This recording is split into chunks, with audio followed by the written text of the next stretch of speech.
Cold morning, quiet garage, same dream. Let's see what we can get done today. Let's get warm and get to work. The plan for today is to leave the car, tear down the front, pull the engine and start restoring the front wheel wells. Wait a second, did I just say leave the car? Yeah, that might be a problem. The hydraulic pump is broken.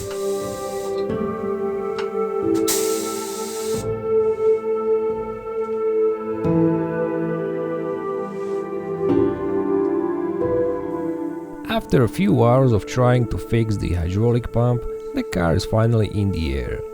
Don't ask me how, because the pump still doesn't really work.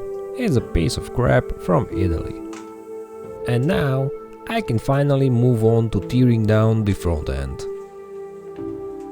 My original plan was to make this video without any talking, just raw sounds and raw footage of the work, but nobody was interested. So here I am talking over it anyway.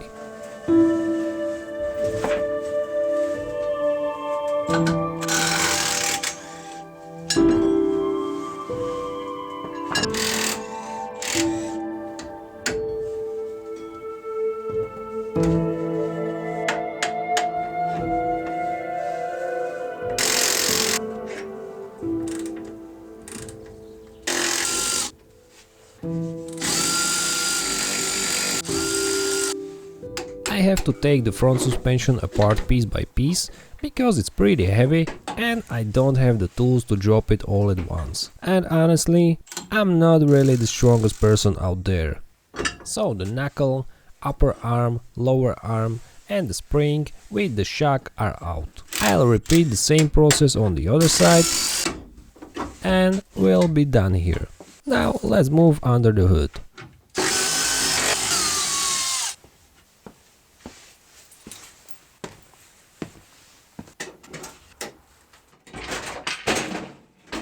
And yeah, the hood is coming off too.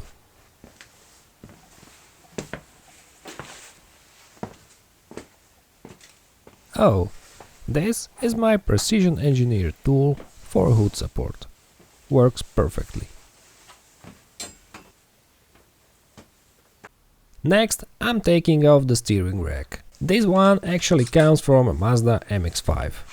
I got a tip from a guy in Poland who's done the swap before.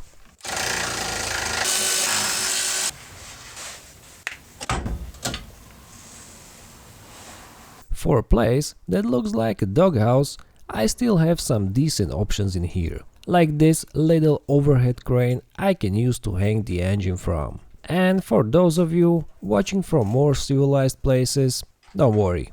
This is just Eastern Europe engineering at its finest.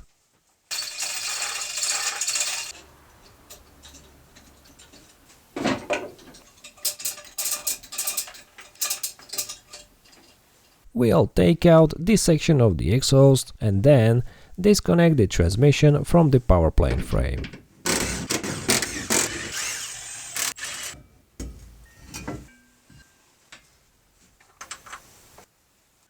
And subframe. I've taken it off many times, but it still surprised me how heavy it is.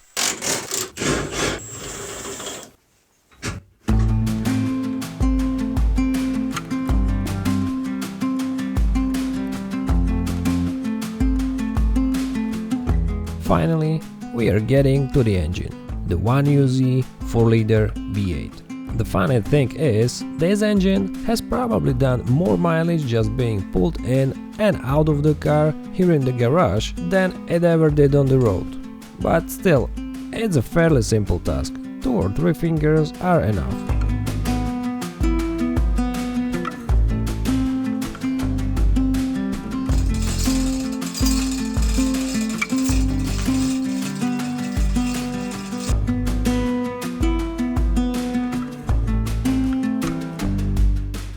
As you can see, this is one of the last areas that still need to be restored. It doesn't look too bad, but I want to see what's hiding under the undercoating and make a new heat shield.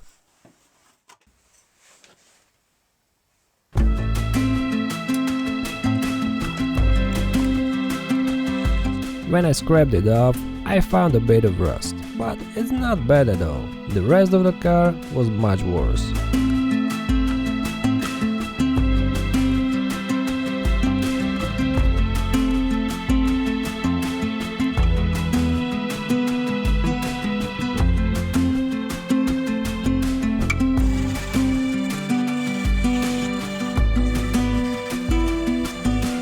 I'll remove the rust with a die grinder and nylon wheel, degrease the area and apply rust converter.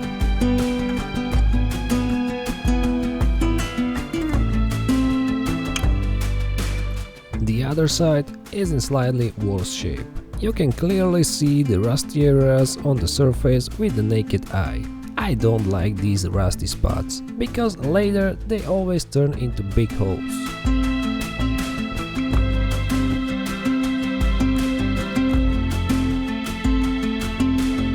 It takes a lot of time doing it this way, but I haven't found a better method yet. Let's make this faster.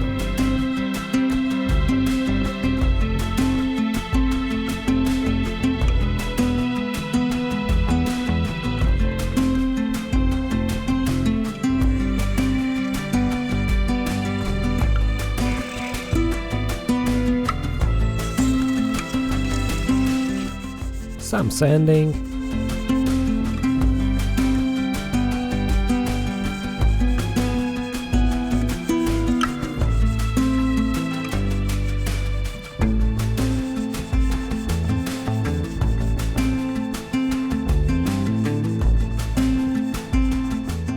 And degreasing.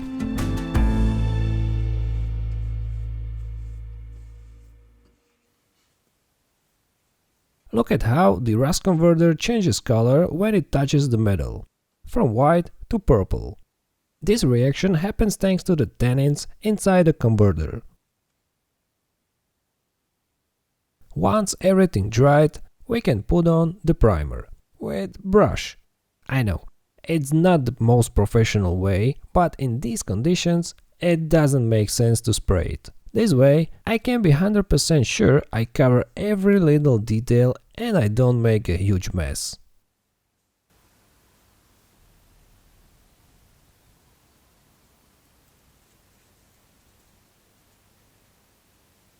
Now comes the boring part, applying seam sealer into every single gap. I'll speed this up for you again.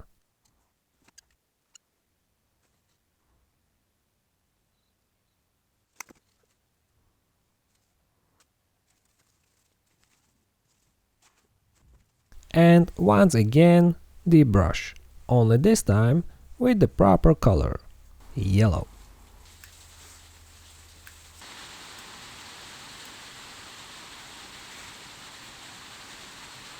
Two layers later, it's starting to look just right.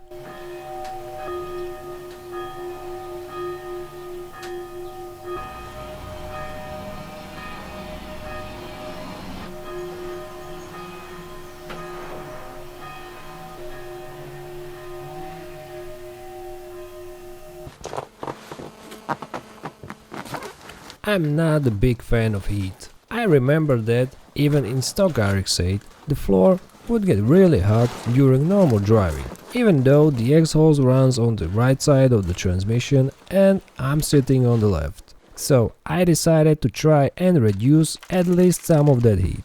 I ordered some thermal mat from Allegro PL and decided to upgrade the heat shield a little.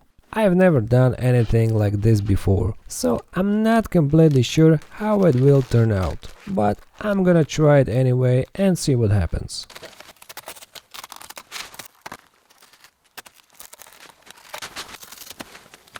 Something like this is what I'm aiming for. I think it's starting to take shape pretty nicely, so I'm moving to the other side and repeating the same process. For the joints I'm using aluminum tape.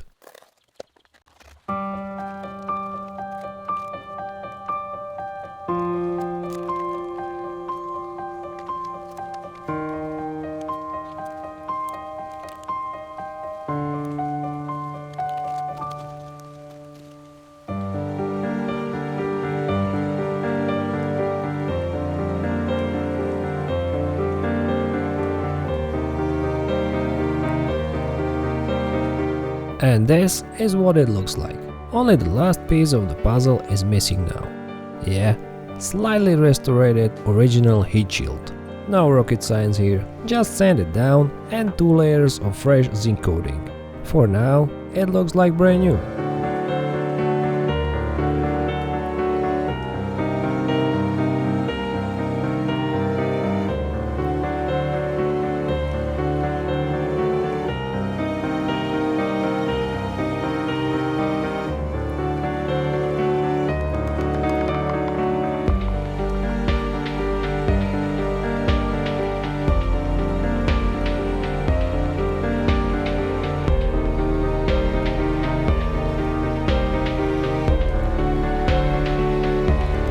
And job done.